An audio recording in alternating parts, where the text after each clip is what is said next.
నమస్కారం ఘంటారావానికి స్వాగతం. ముందుగా ప్రధాన అంశాలు. మున్సిపల్ ఎన్నికలకు ముగిసిన నామినేషన్లు, చివరి రోజు పెద్ద సంఖ్యలో దాఖలు చేసిన అభ్యర్థులు.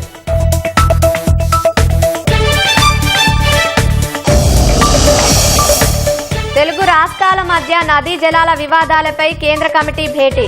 పోలవరం నల్లమల్ల సాగర్ ప్రాజెక్టును అజెండాలో పెట్టొద్దన్న తెలంగాణ. నల్లమల్ల సాగర్ కు రేవంత్ రెడ్డి సహకరిస్తున్నారన్న బీఆర్ఎస్. నీళ్ల ఏపీకి దారదత్తం చేస్తే చూస్తూ ఊరుకోమని ధ్వజం. కోలాహలంగా మేడారం మహాజాతర, చీర సారెతో వనదేవతలకు మొక్కులు చెల్లింపు.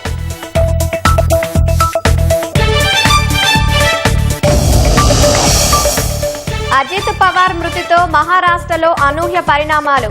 ఎన్సీపీకి చెందిన 2 వర్గాలు విలీనమయ్యే సూచనలు.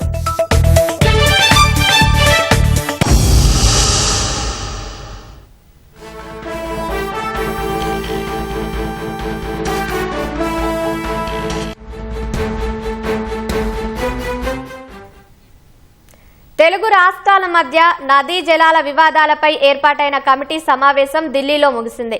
మరింత సమాచారం మా ప్రతినిధి అరుణ్ ని అడిగి తెలుసుకుందాం. అరుణ్, చెప్పండి, కమిటీ సమావేశానికి సంబంధించి తాజా సమాచారం ఏంటి? కీలకమైనటువంటి భేటీ జరిగింది. రెండు రాష్ట్రాల మధ్య రాష్ట్ర విభజన తర్వాత వస్తున్నటువంటి అనేక జల వివాదాలు, ఒక రాష్ట్రం ప్రతిపాదించినటువంటి ప్రాజెక్టులపై మరో రాష్ట్రం అభ్యంతరాలు తెలపడము, అదే రీతిలో మరో రాష్ట్రం ప్రతిపాదించేటువంటి అంశాలపై ఇంకొక రాష్ట్రం అభ్యంతరం తెలపడము, ఈ విధంగా రెండు రాష్ట్రాల మధ్య రోజు రోజుకి జల వివాదాలు పెరుగుతాము. దాంతో పాటుగా ప్రాజెక్టులకు సంబంధించినటువంటి అంశాల్లో ప్రాజెక్టుల ద్వారా నీటిని వినియోగము, జల విద్యుత్తుని విచ్చలవిడిగా చేసుకోవటం అంటూ ఒక రాష్ట్రంపై మరొక రాష్ట్రము ఫిర్యాదులు చేసుకోవడము, ఇలాంటి అన్ని అంశాలు ఒకదానికొకటి రోజు రోజుకి పెరుగుతున్నటువంటి నేపథ్యంలో కేంద్ర ప్రభుత్వం ఈ నెల 2వ తేదీన ఒక కమిటీని నియమించింది. కేంద్ర జల సంఘము, అదేవిధంగా కేఆర్ఎంబి, జిఆర్ఎంబి, ఎన్డబ్ల్యూడిఏకి సంబంధించినటువంటి చైర్మన్లు, వీరితో పాటుగా రెండు రాష్ట్రాలకు సంబంధించినటువంటి ఉన్నతాధికారులు, వారితో పాటుగా కార్యదర్శులు, జలశక్తి జల వనరులకు శాఖకు సంబంధించినటువంటి సలహాదారులందరితో ఒక కమిటీని నియమించింది. ఈ కమిటీ తొలిసారిగా ఈ రోజు భేటీ అయింది. ఈ భేటీలో ప్రధానంగా రెండు రాష్ట్రాలు తమకు సంబంధించినటువంటి అంశాలపైన ఎజెండాలో చేర్చాలని చెప్పి కోరటం జరిగింది. ఈ సందర్భంలోనే తెలంగాణకు సంబంధించి దాదాపు 12 అంశాలను అజెండాలో చేర్చాలి అని చెప్పని, అదే సందర్భంలో నల్లమల్ల సాగర్ కు సంబంధించి పోలవరం నల్లమల్ల సాగర్ లింక్ ప్రాజెక్టు ఏదైతే ఆంధ్రప్రదేశ్ ఇటీవల ప్రతిపాదిస్తూ వస్తుందో దానిపైన చర్చించాల్సిన అవసరం లేదు, ఎజెండాలో చేర్చాల్సినటువంటి అవసరం లేదు అని చెప్పి తెలంగాణ ప్రతిపాదించింది. దాంతో పాటుగానే కృష్ణా ట్రిబ్యునల్ ప్రస్తుతం రెండు రాష్ట్రాల మధ్య నీటికి సంబంధించినటువంటి పంపకాల విషయంపై విచారణ జరుపుతున్నటువంటి పరిస్థితుల్లో ట్రిబ్యునల్ విచారణ పూర్తయ్యే వరకు అడ్హాక్ బేసిస్ అంటే తాత్కాలిక పద్ధతిన తెలంగాణకు 50% కృష్ణా జలాలు వాడుకునేలా ఇప్పటికిప్పుడు ఆదేశాలు ఇవ్వాలి అని చెప్పని జల సంఘాన్ని తెలంగాణ కోరింది. ఇదే నేపథ్యంలో ఆంధ్రప్రదేశ్ కూడా పలు అంశాలను ప్రతిపాదించడంతో పాటుగా తెలంగాణ లేవనెత్తినటువంటి అనేక అంశాలపైన అభ్యంతరాలు వ్యక్తం చేసింది. సో ఈ నేపథ్యంలో ఇరు రాష్ట్రాలు తమ తమ ప్రాధాన్యత అంశాలేంటి, ఎజెండాలో చేర్చాల్సినటువంటి అంశాలు ఏంటనేటువంటి విషయాలన్నింటినీ లిఖితపూర్వకంగా వారం రోజుల్లో తమకు అందించాలి అని చెప్పని సిడబ్ల్యూసీ చైర్మన్ ఇరు రాష్ట్రాలను ఆదేశించారు. అదే సందర్భంలో రెండు రాష్ట్రాలకు సంబంధించినటువంటి అంశాలు, ప్రాతిపదిక, వాటికి సంబంధించి ఉన్నటువంటి వివాదం ఏంటి అనేటువంటి విషయాలన్నింటినీ సవివరంగా ఇవ్వాలి అని చెప్పని జలశక్తి చైర్మన్, జలసంఘం చైర్మన్ ఆదేశించినట్లుగా అధికార వర్గాలు వెల్లడించాయి. సో ఆ నేపథ్యంలో ప్రస్తుతం 2 గంటల పాటు జరిగినటువంటి భేటీ, ఈ రోజు 2 గంటల పాటు జరిగినటువంటి భేటీ ఇప్పుడు వాయిదా పడింది. తిరిగి ఈ రెండు రాష్ట్రాలు తమ తమ ప్రాధాన్యత అంశాలు, అజెండాలో చేర్చాల్సినటువంటి అంశాలపైన చర్చించిన తర్వాత, చర్చించి లిఖితపూర్వకంగా వారం రోజుల్లో ఇచ్చిన తర్వాత తదుపరి సమావేశం ఎప్పుడు జరుగుతుంది, తదుపరి భేటీకి సంబంధించి జలసంఘం చైర్మన్ నిర్ణయం తీసుకుని తదుపరి భేటీకి కాల్ఫర్ చేస్తారని చెప్పి అధికారులు తెలియజేయడం జరిగింది. ధన్యవాదాలు అరుణ్.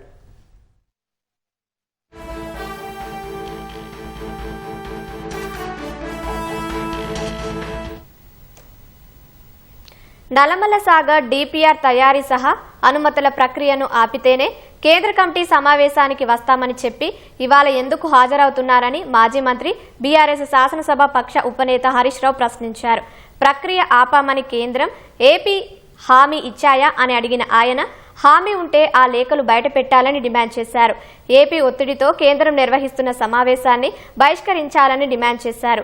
ఢిల్లీలో జరిగే సమావేశంలో రాష్ట్రానికి మరణ శాసనం రాస్తున్నారన్న హరీష్ రావు ఏపీ జలదోపిడీకి రేవంత్ రెడ్డి ప్రభుత్వం మొదటి నుంచి సహకరిస్తోందని మండిపడ్డారు.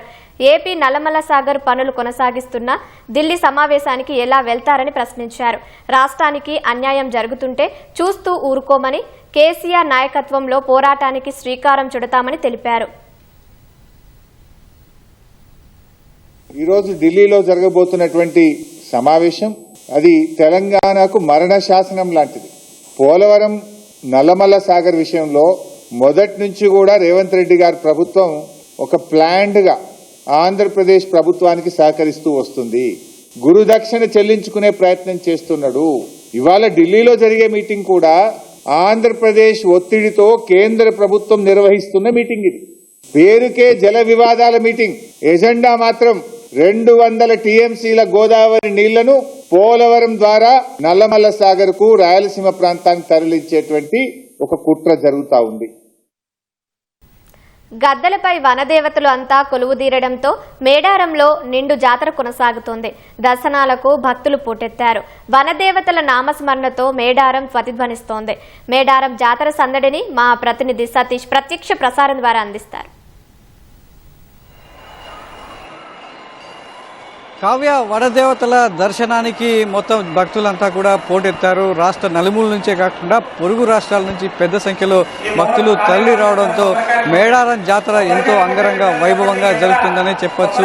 అడవి తల్లి నీడన ఆడబిడ్డల పండుగను ఎంతో వైభవంగా జరుపుకుంటూ తమ మొక్కులు చెల్లించుకుంటున్నారు భక్తులంతా. దీంతో 24 గంటల పాటు గద్దెల ప్రాంగణంలో గంటలు మారుమోగుతుండగా అమ్మవార్లకు ఎంతో భక్తి శ్రద్ధలతో భక్తులంతా కూడా చీర సారను అదేవిధంగా వాళ్ళు ఎత్తుబెల్లాలు ఏవైతే మొక్కులు కానుకలు ఉన్నాయో అవన్నీ కూడా చెల్లించుకుంటున్నారు. దీంతో మేడారం కనీ విని ఎరగని రీతిలో గత జాతరల కంటే ఈసారి ఎంతో వైభవంగా జరుగుతుంది. కోట్లాది మంది భక్తులు ఈసారి జాతరకు తరలి రావడంతో వనమంతా జనంగా మారిందని చెప్పొచ్చు. దీంతో 3 రోజులుగా జరుగుతున్నటువంటి జాతర రేపు ముగియనుంది. వనంలో నుంచి జనంలోకి వచ్చినటువంటి దేవతలు సమ్మక్క సార్లమ్మ రేపు మళ్ళీ తిరిగి వనానికి వెళ్ళేంత వరకు ఎంతమంది అయితే భక్తులు ఉన్నారో అంతమంది అమ్మవారిని దర్శించుకోవడానికి తరలి వస్తున్నారు. కుటుంబ సమేతంగా ఈరోజు ఉమ్మడి వరంగల్ జిల్లా వ్యాప్తంగా సెలవు ప్రకటించడంతో పిల్ల పాపలతో కలిసి వచ్చినటువంటి కుటుంబాలన్నీ కూడా ఆ ఎత్తుబెల్లాలు సమర్పిస్తూ అదేవిధంగా వాళ్ళ కోరిన కోరికలు తీర్చేటువంటి తల్లులుగా భావిస్తే వారికి సంబంధించినటువంటి ఏవైతే మొక్కులు ఉన్నాయో అవన్నీ చెల్లించుకుంటున్నారు. ఒకవైపు సామాన్య భక్తుల తాకిడి, ఒకవైపు అయితే ప్రముఖుల తాకిడి కూడా ఈరోజు పెద్దగానే ఉందని చెప్పొచ్చు.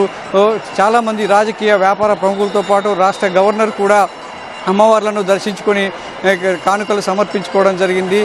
నిలువెత్తు బంగారంతో పాటు తులాభారం ఇచ్చేసి అమ్మవార్ల ఆశీర్వాదం తీసుకోవడం జరిగింది. సో ఇలా భక్తులు 24 గంటల పాటు సమ్మక్క సార్లమ్మ గద్దెల వద్ద భక్తుల రద్దీ కొనసాగుతూనే ఉంది. మరోవైపు రేపు ఒకరోజు మాత్రమే జాతరకు సమయం ఉండడం, గద్దెల నుంచి అమ్మవారు తిరిగి మళ్ళీ వనాలకు వెళ్ళేటువంటి సందర్భం కావడంతో సరిగ్గా ఈ సమయానికి సమ్మక్క సార్లమ్మ గోవిందరాజు పగిడిద్దరాజు మళ్ళీ వనప్రవేశం చేస్తారు. కాబట్టి ఈ సమయానికల్లా పూర్తి స్థాయిలో భక్తులంతా సుదూర ప్రాంతాల నుంచి ఆర్టీసీ బస్సుల్లోనూ వ్యక్తిగత వాహనాల్లోనూ తరలివచ్చి అమ్మవార్లకు మొక్కులు సమర్పించుకుంటున్నారు. అయితే పెద్ద సంఖ్యలో తరలి వస్తున్నటువంటి భక్తుల రద్దీని నియంత్రించేందుకు ఏ భక్తులకు కూడా ఇబ్బంది లేకుండా అమ్మవార్ల దర్శనాన్ని కల్పిస్తూ వాళ్ళ క్షేమంగా తిరిగి వాళ్ళ ఇళ్లకు పంపించేలా పోలీసు శాఖ కూడా పటిష్టమైనటువంటి బందోబస్తు ఏర్పాటు చేస్తుంది. అయినప్పటికీ చాలా మంది భక్తుల సంఖ్య తాకిడి ఎక్కువగా ఉండడంతో గద్దెల నుంచి క్యూ లైన్ల నుంచి అదేవిధంగా ఒక 1/2 కిలోమీటర్ మేర భక్తులు ఇంకా బార్లు తీరే ఉన్నారని చెప్పొచ్చు. ఒకవైపు మొక్కులు చెల్లిస్తున్న కొద్దీ మరొక వైపు భక్తుల తాకిడి పెరుగుతూనే ఉంది. దీంతో గద్దెల ప్రాంగణం అంతా కూడా కిక్కిరిసిపోయిందనే చెప్పొచ్చు. ఇందులో ఉదయం నుంచి ఇప్పటి వరకు దాదాపు 20 మంది భక్తులు అస్వస్థతకు గురి కావడంతో గద్దెల ప్రాంగణంలో ఉన్నటువంటి రెస్క్యూ టీము వారంతా కూడా వెంటనే వాళ్ళని సమీపంలో ఉన్నటువంటి ఆసుపత్రికి తరలించి చికిత్స అందిస్తున్నారు. భక్తులు కూడా ఎక్కడ ఇబ్బంది లేకుండా చూసుకుంటూ ముందుకు కదులుతున్నారు. ఒకవైపు సాధారణ భక్తులు గద్దెల అవతల నుంచి దర్శనం చేసుకుని తమకు సంబంధించినటువంటి కానుకలను గద్ద లోపలికి విసురుతున్నటువంటి క్రమంలో కొంతమంది గాయపడుతున్నారు. వాళ్ళందరినీ గుర్తించి వెంటనే సమీపంలో ఉన్నటువంటి ప్రభుత్వ ఆసుపత్రి తరలించి చికిత్స అందిస్తున్నారు. మరోవైపు ప్రముఖుల తాకిడి కూడా ఎక్కువగానే ఉంది. గద్దల లోపలి భాగంలో పోలీసు రెస్క్యూ టీమ్స్ పోలీసుల షీల్డ్ను అడ్డు పెట్టుకుని ప్రముఖులకు అమ్మవార్ల దర్శనం కల్పిస్తూ పోలీస్ శాఖ అదేవిధంగా అక్కడ ఉన్నటువంటి అధికారులంతా కూడా సహకరిస్తున్నారు. ఉదయం దేవాదాయ శాఖ మంత్రి కొండా సురేఖతో పాటు ఇక్కడే గత జాతరకు సంబంధించిన రోజులన్నింటినీ కూడా పర్యవేక్షిస్తున్నటువంటి మంత్రి సీతక్క అదేవిధంగా మాజీ మంత్రులు కొంతమంది రాజకీయ నాయకులంతా కూడా తరలి వచ్చి ఈ అమ్మవార్లను దర్శించుకోవడం జరిగింది. ఇంకా ఈ సమయం నుంచి రేపు 24 గంటలు మాత్రమే సమయం ఉండడంతో భక్తులు ఇంకా తొందరగా అమ్మవార్లను దర్శించుకొని తిరిగి ఇళ్లకు వెళ్లాలనేటువంటి ఆతృతతో ఉన్నారు. ఎంతో ఉత్సాహంతో ముందుకు కదులుతున్న కొద్దీ కొంత భక్తుల్లో అయితే అసంతృప్తి నెలకొంది. కొన్ని సౌకర్యాలు తాగునీరు కావచ్చు, మూత్రశాలల విషయంలో కొంతమంది భక్తులు ఇబ్బంది పడుతున్నారు. క్యూ లైన్లు చాలా ఇరుకుగా ఉన్నటువంటి కారణంగా భక్తులు సరిగా ముందుకు కదలలేని పరిస్థితి ఉందని చెప్పేసి ఫిర్యాదు చేస్తున్నారు. కానీ భక్తుల ఫిర్యాదును పెద్దగా ఇక్కడటువంటి పోలీసులు కావచ్చు, ఆలయ సిబ్బంది కావచ్చు, నిర్వాహకులు ఎవరు పట్టించుకోవడం లేదు. ప్రభుత్వం కూడా ఇంకొక 24 గంటలు గడిస్తే జాతర ముగుస్తుందన్నటువంటి ఆలోచన ధోరణి ఉంది తప్ప వసతులు చివరికి వచ్చేసరికి వసతుల విషయంలో పెద్దగా పట్టింపు లేదనేటువంటి విమర్శలు భక్తుల నుంచి వ్యక్తమవుతున్నాయి. ఇది మినహాయించి మిగతా అన్ని ప్రాంతాలు కూడా ఇటు గద్దెల వద్ద కావచ్చు, జంపన్న వాగు వద్ద నుంచి ఈ మార్గం అంతా కూడా పూర్తిగా భక్తుల రద్దీ అయితే కొనసాగుతుంది. ఇంకో 24 గంటల పాటు అమ్మవార్ల దర్శనం ఉంటుంది కాబట్టి సుదూర ప్రాంతాల నుంచి కూడా భక్తులు ఇటు మేడారంకు తరలి వస్తూనే ఉన్నారు. దర్శనం చేసుకుని మొక్కులు చెల్లించిన వారంతా కూడా తిరిగి ఇళ్లకు వెళ్తున్నటువంటి క్రమంలో ఆర్టీసీ కూడా ప్రత్యేకమైనటువంటి ఏర్పాట్లు ఇంకా ముమ్మరంగానే చేసింది. అదనపు బస్సులు ఏర్పాటు చేసి ఇక్కడ ఉన్నటువంటి భక్తులందరినీ కూడా క్షేమంగా వాళ్లకు ఇళ్లకు తిరిగి వెళ్లేలా ఏర్పాట్లు చేయడం జరిగింది. దీంతో ఇక 24 గంటల సమయం ఉండడంతో భక్తులంతా కూడా త్వరగా అమ్మవార్లను దర్శించుకునేందుకు పోటీ పడుతున్నారు. దీంతో క్యూ లైన్లో కాస్త రద్దీగా ఉందనే చెప్పొచ్చు. మొత్తం మేడారం అంతా కూడా ఇప్పుడు దేదీప్యమానంగా వెలుగుతుంది. రాత్రి కావడంతో పైన వెన్నెల వెలుగు, చుట్టంతా అడవి అంతా కూడా విద్యుత్ దీప కాంతుల వెలుగుల మధ్య భక్తులు అమ్మవార్లను దర్శించుకుంటున్నారు. Vote studio. వైద్య ఆరోగ్య రంగంలో రోజుకో కొత్త సాంకేతికత అందుబాటులోకి వస్తుంది. తాజాగా వచ్చి ఏఐ సాంకేతికతతో పేదలకు మరింత మెరుగైన వైద్యం అందిస్తోందని అపోలో ఆసుపత్రి జేఎండీ సంగీత రెడ్డి అన్నారు. అపోలో ఆసుపత్రి ఆధ్వర్యంలో అంతర్జాతీయ సదస్సును నిర్వహిస్తున్నామని, సుమారు 5,000 మంది వైద్యులు హాజరవుతున్నట్టు సంగీత రెడ్డితో ఈటీవీ ముఖాముఖి. హైదరాబాద్ వేదిక ఇంటర్నేషనల్ హెల్త్ డైలాగ్ ప్రోగ్రామ్ జరుగుతుంది. ప్రస్తుతం అపోలో హాస్పిటల్స్ జేఎండీ సంగీత రెడ్డి గారు మనతో ఉన్నారు. మరి అసలు ఈ కాన్ఫరెన్స్ ముఖ్య ఉద్దేశం ఏంటి, ఎన్ని దేశాల వాళ్ళు పార్టిసిపేట్ చేస్తున్నారో అవన్నీ అడిగి తెలుసుకున్నాం. మ్యామ్, హెల్త్ కేర్లో ఒక షిఫ్ట్ ఇందాక మీరు అన్నట్టు కనిపిస్తుంది. ఈ షిఫ్ట్ ఎటువైపు వెళ్తుంది అనుకుంటున్నారు? దీన్ని బ్యాలెన్స్ చేయడానికి, మంచి హెల్త్ కేర్ ఇవ్వడానికి పీపుల్కి ఏం చేయొచ్చు? సో ముఖ్యమైన షిఫ్ట్ ఏంటంటే, ముందు అందరూ సొసైటీలో ఉండే వాళ్ళందరూ జబ్బుతోని డాక్టర్ దగ్గర వెళ్ళేది.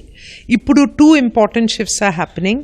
అది everybody is responsible for health care. మనమే మన ఆరోగ్యంని చూసుకోవాలి. పెద్ద జబ్బు కాకముందు దాన్ని ప్రివెన్షన్ ద్వారా, నాలెడ్జ్ ద్వారా, డేటా అండ్ ఇన్ఫర్మేషన్ ద్వారా we can take care of ourselves. ఇప్పుడు ఒక హెల్త్ చెకప్ చేసుకుంటే మన HbA1c is over 6. That means we are pre-diabetic, going to become diabetic. దాన్ని ఎలా 5కు తీసుకొచ్చి bring it down below 5 so that we can remain without diabetes. అది ఎలా చేయాలి, which body needs what type of medication, dosage, ఇవన్నీ complex data, many algorithms, but artificial intelligence and technology working along with doctors, వీళ్ళు కలిస్తే చాలా పెద్ద మార్పు రావచ్చు హెల్త్ కేర్లో. దాని కొరకు మేము చూస్తున్నాం. దాదాపు 13 years నుంచి Apollo hospitals and our teams are working on these 2 important conferences, patient safety and universal health access and transforming healthcare with technology. ఈ 2 కాన్ఫరెన్సెస్ మీద ఇప్పుడు ఇంకొక ముఖ్యమైన ఇది అయింది, that is hope. Hope is the hospital operations and patient journey anamata, patient engagement, so that patients can be involved in their healthcare. Found a way to include something which is all the startups. How can they come together and create a network so they can meet doctors, they can understand what is important, they can understand the process, and they can work with hospitals to embed their technology into the program. And mukyamainadi endante healthcare ante doctors latest technology, latest ఏం చేస్తున్నాం అది కూడా Apollo hospital showcase చేస్తున్నాం. The best in robotic surgery, పెద్ద cut కాకుండా చిన్న కట్తోని simple incision surgery, ఆ రోబోటిక్ సర్జరీలో ఏమవుతుంది, ఎలా అవుతుంది, some of the latest VR showing to many doctors from around. ఈ కాన్ఫరెన్స్లో 80% are from all over India, but more than 20% are from all over the world. 40 countries unnar ikkada, 440 speakers unnar ikkada, and this is a conference where manamu lectures, we're trying to keep them short, interactive sessions and meaningful clinical insights. రేపు మనం hospital పోయి మా patients కొరకు ఇంకా మంచిగా ఎలా చేయాలి, అదే మా కోరిక. ఈ కాన్ఫరెన్స్ 13-14 years ముందు ఎందుకు స్టార్ట్ చేశామంటే, ఒకరోజు బోర్డ్ రూమ్లో మన క్వాలిటీ టీం ప్రజెంట్ చేస్తున్నారు డాక్టర్ రెడ్డి గారికి, ఇలా చేస్తున్నాం, పేషెంట్స్ ఫాల్స్ తక్కువవుతున్నాయి, ఇన్ఫెక్షన్ రేట్ కంట్రోల్ అవుతుంది, మనకు ventilator acquired pneumonia we are lower, ఇది చాలా బెస్ట్గా ఉంది compare to any country in the world. మళ్ళీ చైర్మన్ గారు అన్నారు, ఈ నాలెడ్జ్ మీరు తీసుకొని మా పేషెంట్స్కు వాడితే చాలా మంచిది, ఇది మన ప్రతి ఒక్క అపోలోలో పెడితే ఇంకా మంచిది, కానీ అన్నిటికన్నా మంచిది ఎలా చేయాలంటే ఇది ఓపెన్ చేయండి, అందరు హాస్పిటల్స్కు చూపించి మీరు ఎలా చేశారు, మీరు మాట్లాడండి, వాళ్ళు మంచిగా ఏం చేస్తున్నారు, వాళ్ళు కూడా synthesize your knowledge and grow the capability so that healthcare improves. ఆ స్వభావంతోని ఈ ప్రోగ్రామ్ స్టార్ట్ అయింది. సో మీరు అన్నట్టు హాస్పిటల్ ఎక్వైర్డ్ ఇన్ఫెక్షన్స్ తగ్గించడానికి మెయిన్గా మనం ఏం సజెస్ట్ చేస్తున్నాం? సో ఇది డీటెయిల్డ్ అండి. One is there is a check list for the basic standards. ఇప్పుడు ఇన్ఫెక్షన్ వస్తే దాన్ని యాంటీబయాటిక్ ఇచ్చి improving the patient is one path. ఇంకొకటి monitoring everywhere so that you know where is the problem and you prevent the problem from happening. Third layer ఇప్పుడు ఏంది newest thing అంటే AI పెట్టి prediction. ఈ patient if he has chronic smoker, obese, multiple problems, low circulation, ఆయనకు ఇలాంటి problems వచ్చే risk ఎక్కువ ఉంది, therefore these are the precautions. ఆ ప్రాబ్లం కాకముందే దాన్ని ప్రిడిక్ట్ చేసి దాన్ని ప్రివెంట్ చేస్తే ఇంకా best health care. So that is the combination of technology and health care coming together towards better health care. అయితే చాలా దేశాలు హైదరాబాద్ వైపు చూస్తున్నాయి హెల్త్ కేర్ విషయంలో. ఈ కాన్ఫరెన్స్లో దాదాపు 40 దేశాలు పార్టిసిపేట్ చేస్తున్నాయి అన్నాడు. ఇందులో ఏదైనా కంట్రీ మనం నేర్చుకోవాల్సిన విషయాలు ఉన్నాయా? ఎందుకంటే మన దగ్గర నుంచి వాళ్ళు చాలా నాలెడ్జ్ తీసుకెళ్తున్నారు, మనం ఏదైనా కంట్రీ నుంచి నేర్చుకోవచ్చా? సో తప్పకుండా అండి, ఎవ్రీ ప్లేస్ నుంచి లెర్నింగ్ ఉంది. నేను అమెరికాలో వాళ్ళ క్వాలిటీ సిస్టమ్స్ చాలా అడ్వాన్స్డ్ ఉన్నాయి, అది నేర్చుకోవాలి. వాళ్ళ technology, every hospital is using electronic health record because almost 10 years ago government అన్నారు within 3 years you have to do it, if you don't do there's a penalty.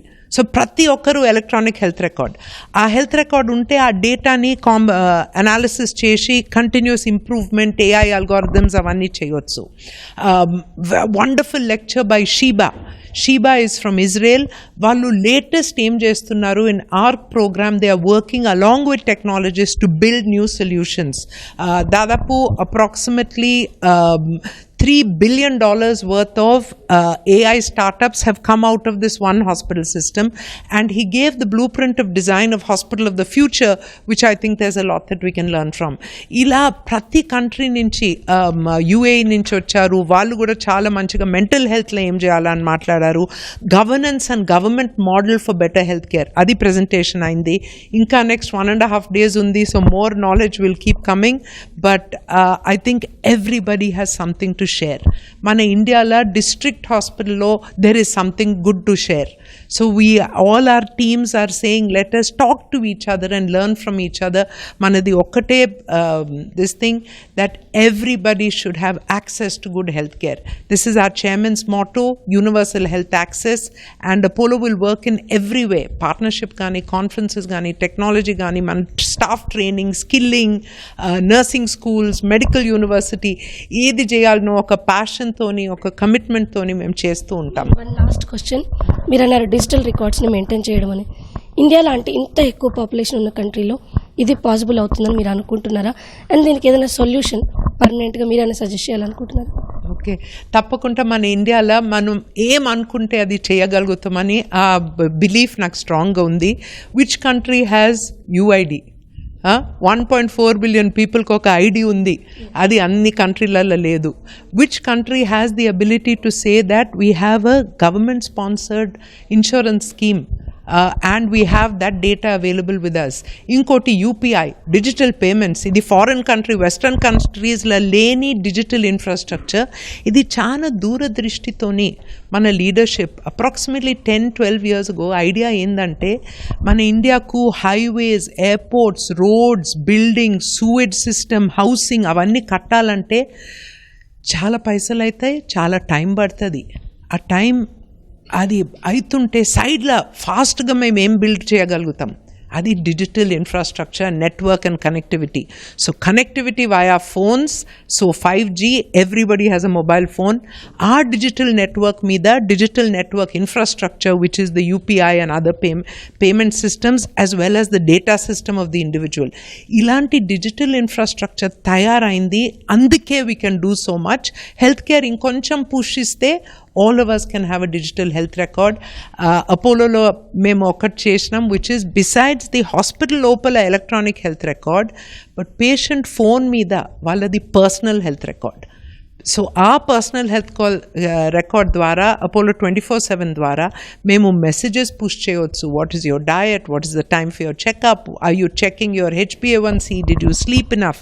Because ముఖ్యమైన విషయం ఏంటంటే 3/4 of all mortality in the world is happening because of non-communicable disease. Non-communicable disease అంటే cancer, strokes, cardiac అలాంటి జబ్బులు, అవన్నీ life style related disorders. Significant portion of them ఆ life style related. ఆ life స్టైల్లో కొంచెం మార్పు తెచ్చి మీ బయోకెమికల్ గురించి ఆ డేటా తెచ్చుకొని దాన్ని కొంచెం రెస్పాన్సిబుల్గా మోడిఫై చేస్తే చాలా మటుకు జబ్బు తక్కువైతుంది. అరగొండలో where my father was born, Tavanampalli district law, 70,000 people ku valaku from birth through life vala health data చూసుకుంటున్నాం. వాళ్ళది what they need, but we started with clean drinking water, sanitation, nutrition, maternal health, children's health, then proactive screening, blood pressure, diabetes, cancer screening for women and prostate screening. అవ్వన్నీ చేసి last 6 months ago ఒక study చేస్తే Tavanampalli మండల్లో incidence of cardiac and other related problems is 16% lower than the neighboring mandal. So our preventive healthcare model ప్రతి ఒక్క డిస్ట్రిక్ట్లో, విలేజ్లో తీసుకొచ్చి మన ఇండియన్స్ హెల్తీ అండ్ హ్యాపీ ఉంటే దానికన్నా ఎక్కువ ఆనందం ఇంకేం లేదు. Thank you and all the best. So ఇది ప్రతి ఒక్కరు కూడా డిజిటల్ హెల్త్ రికార్డ్ని మెయింటైన్ చేయడం పెద్ద కష్టం కాదు. ఇండియా లాగా డిజిటల్ ఇన్ఫ్రాస్ట్రక్చర్ ఉన్నటువంటి దేశాల్లో మరోవైపు ప్రతి ఒక్కరు అంటే వాళ్ళ బాడీకి సంబంధించిన ఒక డేటా తీసుకొని ఇది ఒక చిన్న చిన్న పరీక్షల ద్వారా మన బాడీ వెయిట్కి ఎలా రియాక్ట్ అవుతున్న విషయాన్ని తెలుసుకొని దానికి సంబంధించినట్టు కనుక ఆహారం, నీరు, నిద్ర లాంటివి ప్లాన్ చేసుకొని సరైన విధానంలో జీవన విధానాన్ని మార్చుకున్నట్లయితే కనుక డిసీజ్ బర్డెన్ తగ్గుతుంది అంటున్నారు సంగీత రెడ్డి గారు. కెమెరా పర్సన్ దేవేందర్తో రమ్య, ఈటీవీ న్యూస్, హైదరాబాద్. ప్రేమ వ్యవహారంలో 2 యువకుల మధ్య వేధింపులకు గురై ఏఆర్ కానిస్టేబుల్ ఆత్మహత్య చేసుకున్న ఘటన వరంగల్ జిల్లాలో కలకలం రేపింది. పర్వతగిరి మండలం సీత్య తండాకు చెందిన అనిత వరంగల్ పోలీస్ కమిషనరేట్లో విధులు నిర్వహిస్తోంది. మాజీ ప్రేమికుడు రాజేందర్ ఆమెపై చెడు ప్రచారం చేయడంతో పాటు మరో యువకుడితో కలిసి వేధించాడని కుటుంబ సభ్యులు ఆరోపిస్తున్నారు. వేధింపులు తట్టుకోలేక అనిత గడ్డిమందు తాగి ఆత్మహత్య చేసుకుంది. ఈ ఘటనపై పోలీసులు దర్యాప్తు చేస్తున్నారు.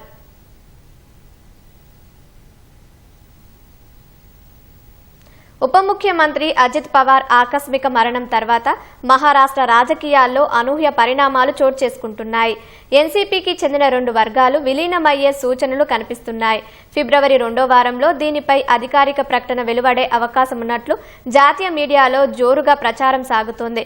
2 వర్గాలను విలీనం చేసే ఉద్దేశంతోనే గత కొంతకాలంగా అజిత్ పవార్ తన బాబాయ్ శరద్ పవార్తో అనేక మార్లు భేటీ అవుతూ వచ్చారని కథనాలు పేర్కొన్నాయి. ఎన్సీపీ ఎస్పీకి చెందిన సుప్రియా సూలే, జయంత్ పాటిల్తో కూడిన అజిత్ చర్చలు జరిపినట్లు తెలిపారు. ఈ పరిణామాల గురించి సీనియర్ బీజేపీ నేతలకు కూడా సమాచారం ఇచ్చారని సంబంధిత వర్గాలు పేర్కొన్నాయి.